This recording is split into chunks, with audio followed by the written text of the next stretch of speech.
Geneviève naquit vers 422 dans le village de Nanterre, aux portes de Lutèce, Paris. Fille unique de Sévru et Gérontia, des paysans laborieux, elle gardait les moutons et aidait sa mère aveugle. Lorsqu'elle avait 7 ans, l'évêque Germain d'Auxerre, de passage en route pour la Grande-Bretagne, prêcha dans le village. Au milieu de la foule venue recevoir sa bénédiction, il remarqua la petite Geneviève, inspirée, annonça qu'elle serait un jour consacrée à Dieu. À sa demande, il l'emmena à l'église et la consacra comme vierge, sous les regards des fidèles. Le lendemain, il lui rappela sa promesse, elle la renouvela avec simplicité. Pour sceller cet engagement, l'évêque lui remit une petite croix de laiton à porter autour du cou et l'enjoignit de renoncer aux parures afin d'éviter toute vanité. Encouragée par Germain, Geneviève adopta une vie de prière et de mortification. À 15 ans, elle demanda à l'évêque de Paris la permission de porter le voile des vierges consacrées. Elle s'astreignait à un jeûne strict, ne mangeant que 2 fois par semaine et se contentant de pain d'orge et de fèves.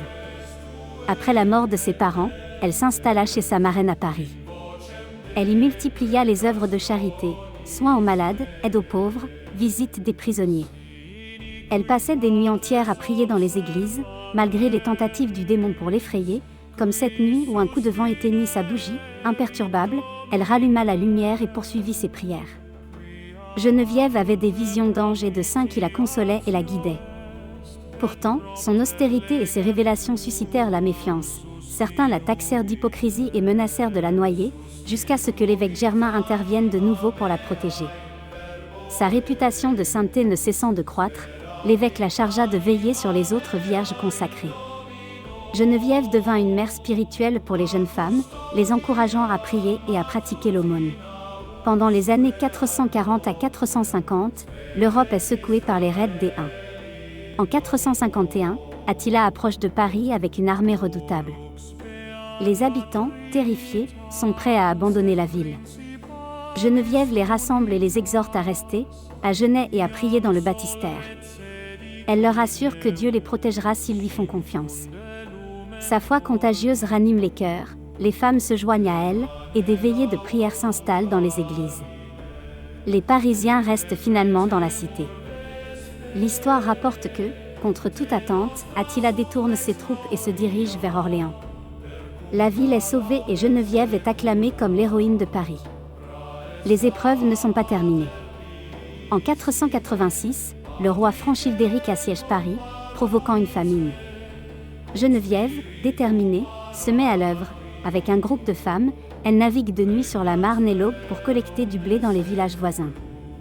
Elle passe les lignes ennemies en silence et revient avec 11 barges de blé pour nourrir la population affamée. Childéric, impressionné par son courage, l'invite et lui demande comment la récompenser.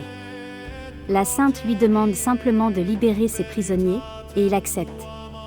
Quelques années plus tard, le roi Clovis Ier succède à Childéric. Geneviève devient sa conseillère. Par son exemple et sa prière, elle l'encourage à adopter la foi chrétienne. Après sa victoire à Tolbiac, Clovis est baptisé en 496 et se montre clément envers les prisonniers sous l'influence de la sainte. Elle joue aussi un rôle dans la construction d'une église en l'honneur de Saint-Denis et effectue plusieurs pèlerinages, notamment auprès de Saint-Martin de Tours. Geneviève continua de servir les pauvres et de prier jusque dans sa vieillesse.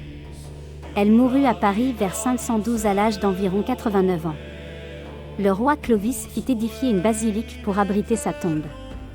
Rapidement, des miracles se produisirent à son tombeau, et Paris se plaça sous sa protection.